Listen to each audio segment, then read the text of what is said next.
Bienvenidos a una emisión más de Las Trascendentales. El día de hoy, ya jueves 13 de mayo de este 2021, vamos a dar una vuelta por México y el mundo en busca de las más trascendentales. Y comenzamos con México con una efeméride porque el día de hoy es 13 de mayo. ¿Pero qué pasó el 13 de mayo en México? Vamos con esta pequeña historia. El 13 de mayo de 1846, el Congreso de los Estados Unidos aprobó por una amplísima mayoría declarar la guerra a México. La decisión llegaba entre las crecientes tensiones entre ambas naciones, a cuenta de que Estados Unidos se quería robar Texas en 1845. Texas, como estaba en el norte del país y en aquellos tiempos todo el poder se concentraba en el centro del país, en Distrito Federal. Entonces, como acá en el norte ya estábamos abandonados, todavía más en el norte seguían más abandonados. Entonces 300 inmigrantes estadounidenses pidieron permiso de habitar las tierras tejanas. El gobierno de México, claro que le dijo que sí, no hay ningún problema, véngase amigo paisano, pero como eres ciudadano estadounidense no vas a tener los mismos derechos que los mexicanos. Y esto lo dijo el señor presidente de esos tiempos, que era Antonio López de Santa Anna. Entonces, como siempre México ha tenido sus problemas, en 1836 el presidente Antonio López de Santa Anna adoptó una nueva constitución en donde se fregaba un poquito más a todos los estados. Eso siempre pasa. Y Texas, que solamente habían llegado 300 inmigrantes, ya les habían dicho a sus compadres, vénganse para acá está muy padre, acá no hay ley, es un pueblo sin nombre, está muy bonito, es una tierra muy fértil. Y ya no eran 300, ya eran muchísimos más. Cuando se adopta la nueva constitución, a los tejanos no les pareció y dijeron, no, queremos hacer nuestra república independiente de Texas. Antonio López de Santa Anna vio que la revuelta estaba muy grande y mandó al ejército, y en una batalla en el Álamo, en abril de 1836, el ejército mexicano tuvo una pequeña derrota. Entonces el presidente dijo, está bueno, ahí quédense, pero no voy a reconocer su independencia. Mientras tanto, la doctrina del destino manifiesto, esto en Estados Unidos, decía que Estados Unidos era una nación muy grande, que estaba destinado a ocupar desde el Pacífico hasta el Atlántico. Entonces el gobierno de Estados Unidos, ya volteando a ver el territorio de México, dijo, sí lo queremos. Se empieza a hacer la bronca con México y rompen relaciones diplomáticas con México. Ya que estaban aquí, ya que decían que Texas era parte de Estados Unidos, todavía tenían una bronca. Decían que si era hasta el río Bravo o hasta el río Nueces. Los estadounidenses, por conveniencia, decían, no, es hasta el río Bravo, que al día de hoy es la actual frontera con Estados Unidos. Y el río Nueces quedaba un poquito más arriba, pero los estadounidenses no se quisieron quedar un poquito más arriba, querían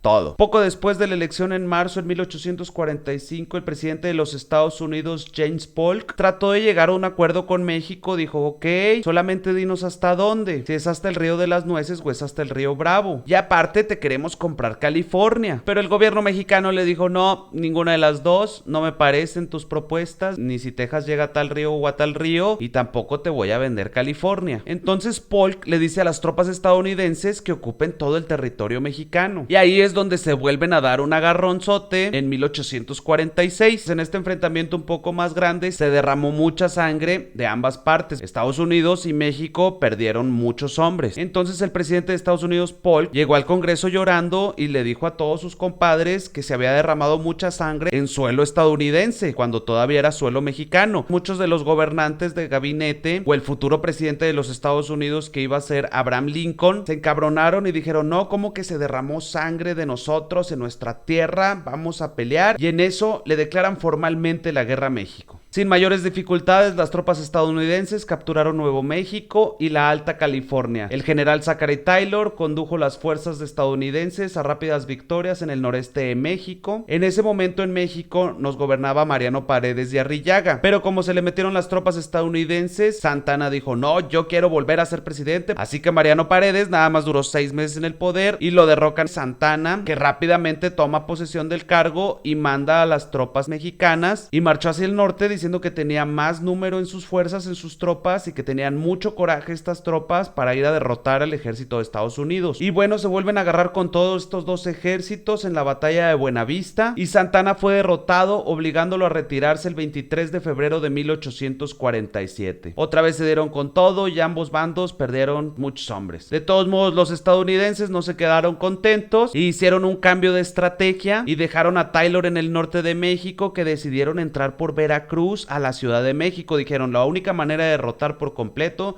es entrando a la Ciudad de México, y decidieron hacerlo por Veracruz. El general Scott recibió el mando de la expedición y el 18 de abril de 1847 derrotó a Santa Anna en la batalla del Cerro Gordo. Aunque la resistencia mexicana siguió siendo formidable, Scott capturó la Ciudad de México el 14 de septiembre de 1847 y Santa Anna ya corrió y se exilió voluntariamente mientras un nuevo gobierno mexicano negociaba la paz. Y esto llegó a que el 2 de febrero de 1848, en el Tratado de Guadalupe Hidalgo, terminara formalmente esta guerra. Pero ¿cómo terminó la guerra? Pues México renunció a Texas y se dio todo el territorio que ahora ocupan los estados estadounidenses como Utah, Nevada, California, la mayor parte de Nuevo México y Arizona. También partes de Oklahoma, Nevada y Wyoming. Pero bueno, no fue así como que te lo regalo, te lo vendió. ¿Sabes qué? Después de que ya me derrotaste en varias batallas, de que me diste con todo, ok, acepto tu dinerito. ¿Y cuánto le dio el gobierno estadounidense a México? La vergonzosa cantidad de 15 millones de dólares, que de los cuales casi 4 millones de dólares se fueron en demandas que los estadounidenses que residían en Texas, que sufrieron daños por estas guerras, metieron al gobierno. El gobierno perdió las demandas contra estos estadounidenses y les tuvo que pagar casi 4 millones de dólares de los 15 millones que les habían dado, o sea que nada más le quedaron 11 millones de dólares. En esta transición se quedaron también muchos mexicanos viviendo en Texas y en Utah y en California. Antes de vender este territorio, pues eran mexicanos, y les dieron la opción los estadounidenses. Le dijeron, te quedas aquí como ciudadano estadounidense o te puedes echar para atrás para México y sigues siendo mexicano. Algunos sí se regresaron y algunos sí se quedaron y se volvieron ciudadanos norteamericanos, pero siempre fueron tratados como ciudadanos de segunda. Fue así como una venganza, como cuando los primeros 300 inmigrantes llegaron a Texas y se les trataba como inmigrantitos. Y así es como México pierde casi la mitad de su territorio por 15 millones de dólares y bien aporreados. Y yo me pregunto, ¿qué hubiera sido de nosotros si hubieran comprado todo el territorio mexicano? Y hasta aquí las trascendentales del día de hoy. No olvides suscribirte y darle like a nuestros videos. Compártelos con tus amigos, un poquito de historia de este día, juevesito 13 de mayo. Y estas fueron las trascendentales. ¡Venga!